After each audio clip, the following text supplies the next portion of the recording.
모든 이름 위에 뛰어난 주 예수 그리스도의 이름을 오늘도 고백합니다.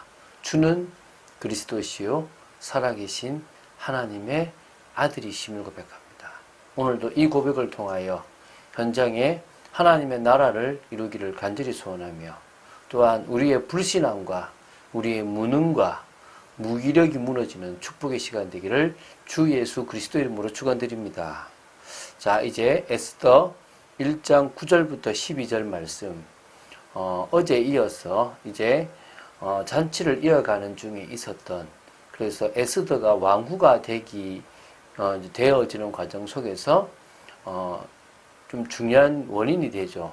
바로 왕후 와스디의 폐위죠. 그 폐위가 왜 되었는지를 오늘 보도록 하겠습니다. 그래서 에스더 1장 1절부터 8절은 에스더서의 전반적인 배경과 더불어 페르시아 제4대 왕 아하수에로 왕이 두 번에 걸친 큰 잔치를 베풀었다는 내용을 우리가 봤습니다. 이제 9절부터 22절까지가 이런 잔치와 관련해서 있었던 왕후 와스디의 불응과 또한 그걸로 인해서 폐위가 되는 모습이 나오는데요. 그 중에서 오늘 보게 될 9절부터 12절은 전체 흐름에서 중요한 역할을 하는 왜 와스디 왕후가 불응을 했는지에 대한 부분들, 또 술에 취한 아하수에로 왕이 뭐 때문에 왕후를 불렀는지에 대한 부분들을 좀 한번 보도록 하겠습니다. 자, 우리 9절을 제가 보겠습니다. 왕후 와스디도 아하수에로 왕궁에서 여인들을 위하여 잔치를 베푸니라.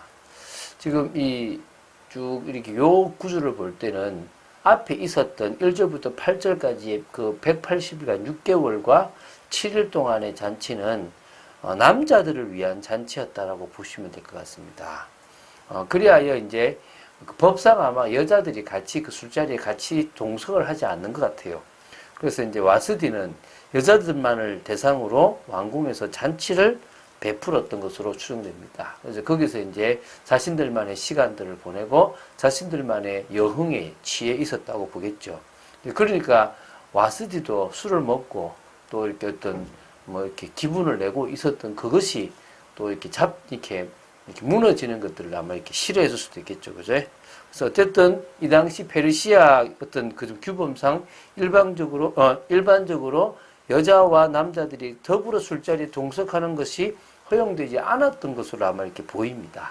그래서 따로 잔치를 했던 것 같습니다. 자, 10절, 11절입니다. 제7일에 왕이 주흥이 일어나서 어전넷이 무후만과 비스다와 하르보나와 빅다와 아박다와 세달과 가르가스 7사람을 명령하여 왕후 와스디를 청하여 왕후의 관을 정제하고 왕 앞으로 나오게 하여 그의 아리따움을 뭇 백성과 지방관들에게 보이게 하라 하니 이는 왕후의 용모가 보기에 좋음이라. 이제 제7일이란 말은요, 지금 127도의 방백과 신하들, 그러니까 다시 말하면 모든 그 관리들을 다 이렇게 중심으로 해서 180일간, 다시 말하면 6개월 동안의 그런 계속된 잔치 이후 또 뭐죠? 7일 동안 그 수산의 수산에 살고 있었던 그 백성들에게도 7일 동안에 이렇게 잔치를 베풀었습니다. 그래서 이제 그 마지막 날, 그 7일째 되는 날이었습니다. 아마 이날이 아마 기쁨이 절정에 이르렀던 날이라고 보겠죠. 그러니까 축제의 마지막이면은 막 있는 술 다 하고 막 크게 뭐 잔치를 하고 또 계속 술을 먹었으니까 이제 술이 취해서 이제 완전 제정신을 차리지 못할 정도가 되었지 않겠습니까? 이제 이날 아하수에로 왕은 어떤 상태냐면 이성을 잃은 그래서 이제 좀 술을 많이 마셨다고 봐서 주흥이 막 술에 취해서 흥이 막 술 때문에 흥이 일어났다라고 볼 수 있겠습니다. 이제 그래서 이제 뭐하냐면 이 마지막 날에서 이제 이런 상황이 생기는데 술이 너무 많이 취해서 이제 술김에 이제 누구를 부르냐면 이제 왕후 와스디를 부르는데요. 그 부를 때 지금 7명 이름을 다 기록했죠. 어전넷이라 그러는데요. 다시 말하면 우리로 말하면 이제 뭐냐면 이제 한번 내시죠. 이렇게 바로 가장 측근에서 이렇게 그 돌봤던, 그러니까 이제 그런 왕을 가장 가까이에서 섬기고 막강한 영향력을 가지고 있었고, 심지어 왕이 계승까지 관여했던 이런 이 어전 내시들인데, 이들에게 이제 명령을 내립니다. 뭐라고요? 왕후 와스디를 불러오는데 그냥 부르지 말고 왕후의 관을 딱 정지하고, 그러니까 왕후가 입는 가장 올바른 옷을 다 입고 왕 앞으로 나아오도록 한 겁니다. 왜? 이유가 뭡니까? 왕후의 용모가 너무 이쁘니까 그의 아리따움을 무백성에게 보이면서 자신의 이제 남자로서의 멋있음을, 너희들 내가 이 정도로 이쁜 왕비를 두고 있다, 왕후를 두고 있다라는 것을 드러내보고 싶었겠죠. 그래서 이제 오라고 한 겁니다. 사실은 저쪽에서 지금 잔치를 베푸고 있어서 그 잔치에 사실은 주인공 같은 역할을 하는 사람이 와스디 아닙니까? 그런데 그거 그만두고 지금 정대 딱 하고 오라고 하는 것하고 똑같은 거 아닙니까? 얼마나 지금 사실은 와스디 왕후 입장에서는 화가 나겠죠. 근데 이게 이제 결국은 뭐 지금 부부 사이의 어떤 알력 같은 그게 되는 거죠. 보시면, 그러나 왕후 와스디는 내시가 전하는 왕명을 따르기를 싫어하니 왕이 진노하여 마음속이 그러니까 불붙는 듯 하더라.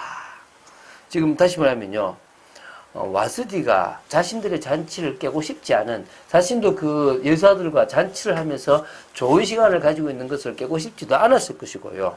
또 법도상 남자의 이 술 먹는 자리에 여자가 나오는 것 자체도 맞지 않고, 또 가장 그 자존심이 상한 거죠. 술이 잔뜩 취해 있는 무리들 앞에 쪽 진짜 뭔가 이렇게 뭐 보여주기 위한 식으로 자신을 지금 보이고 싶지 않았던 거죠. 이제 자기가 왕후가 되었으면 무조건 순종하고 왔을 것인데, 이 왕후의 자리에 있다 보니까 이 여인도 뭐가 되겠습니까? 교만함이 한참 올라갔지 않겠습니까? 결국은 교만함 때문에 무너졌다라고 보는 것도 틀린 것이 아니겠죠. 그래서 결국은 뭡니까? 거절을 했다고 보는 거죠. 뭐 그렇지 않습니까? 지금 내가 뭐 저들 앞에서, 저 하찮은 것들 앞에서 내가 지금 쇼를 해야 돼? 뭘 보여줘야 돼? 내가 뭐야? 내가 그래도 왕인데! 라는 것들이 있었겠죠. 그러니까 이제 아하수에로 왕도 왕으로서의 마지막 이 잔치의 하이라이트와 같은 모습을 통해서 자신의 대단함을 한번 보여보고 싶었는데, 근데 뭐가 됩니까? 자존심이 확 상해버립니다. 왜죠? 왕후 와스디가 이 왕의 명령, 왕명을 불응했기 때문입니다. 상당히 그거 한 거죠, 그죠? 이때 이제 자신을 제어할 수 없을 정도의 극한 분노에 휩쓰게 되는 겁니다. 자, 뭐 사실은 중요치 않습니다. 한마디로 교만함, 또 드러내고 싶은 자랑, 이런 것들이 이 사태를 만들었습니다. 나중에는 왕도 후회를 합니다. 아마 왕후도 폐위되고 나서 내가 그때 나갈 걸 하고 후회를 할 겁니다. 사람들은요, 이런 절제가 잘 안 됩니다. 순간적인 감정에 딱 휩싸여 버리면 그냥 앞뒤 모르고 그냥 자기 감정에 휩싸여서 생각대로 해버리기도 하는 거죠. 이런 것들이 이 세상의 어떤 질서를 깨고 새로운 사람들을 등용시키기도 하고 세일을 하는 겁니다. 우리 하나님의 자녀들도 이런 일이 있는 겁니다. 제가 아는 장로님도 이렇게 사장님 한 분이 이렇게 장관으로 이렇게 올라가는 일이 있어가지고 그분이 이제 사장님이 되는 경우들이 생겼거든요.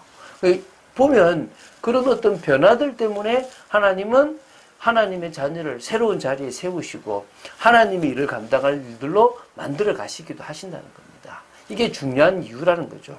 우리가요, 문제 속에서 가만히 잘 보면 도저히 이해되지 않을 것 같지만은 그 문제 속에서 하나님이 원하시는 올바른 해석을 하고 또 올바른 기도 제목을 붙잡고 가만히 기도하고 있으면요, 하나님이 그 속에서 인간적인 방법으로 해결할 수 없는 것들을 하게 하시는 겁니다. 우리나라의 강영우 박사님이란 분도 가장 큰 문제가 뭐였냐면 눈이 멀어버렸어요. 축구공에 맞아가지고. 그런데 그것 때문에 어떤 일이 벌어졌습니까? 결국은 정상인이 할 수 없는 그런 엄청난 일을 그 맹인이었던 그분이 맹인이었기 때문에 할 수 있었다라고 고백을 하게 되거든요. 지금도 마찬가지입니다.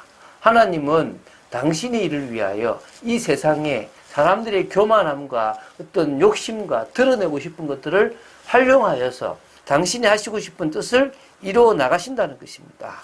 그래서 하나님의 역사는 반드시 일어나고 성취되게 되어 있음을 알고요. 우리는요, 하나님 나라를 현장에 이루는 일에 집중해야 될 줄로 믿습니다. 사무엘과 같이 저는요, 영적 지도자로 서서 이 세상에서 미스바 운동과처럼 회개하는 운동들을 일으키고 또 신앙 운동을 일으키고요. 다윗과 같은 후대들을 세워나가야 될 줄로 믿습니다. 그런 축복을 오늘도 우리의 삶 속에서 누리게 되기를 주 예수 그리스도 이름으로 축원드립니다. 주는 그리스도시요 살아계신 하나님의 아들이심을 고백합니다. 오늘도 우리의 삶이 또 우리의 생각과 우리의 모든 것들이 하나님과 방향 맞춰지기를 원하며 가장 겸손하게 말씀 따라가며 또 감정과 환경에 휩싸이지 않고 불신앙에 정말 속지 않고 믿음으로 나아가기를 간절히 소원합니다. 저희들의 걸음이 축복된 걸음 될 줄로 믿고 우리 현실로는 도저히 아무것도 할 수 없지만 하나님이 하시는 모든 일 속에 있음을 고백하고 기도하고 기다린다면 하나님이 분명히 우리에게 새로운 문들을 열어나가실 줄로 믿습니다. 오늘도 그 축복을 누리는 귀한 날이 되기를 간절히 소원합니다. 주 예수 그리스도 이름으로 기도드립니다. 아멘.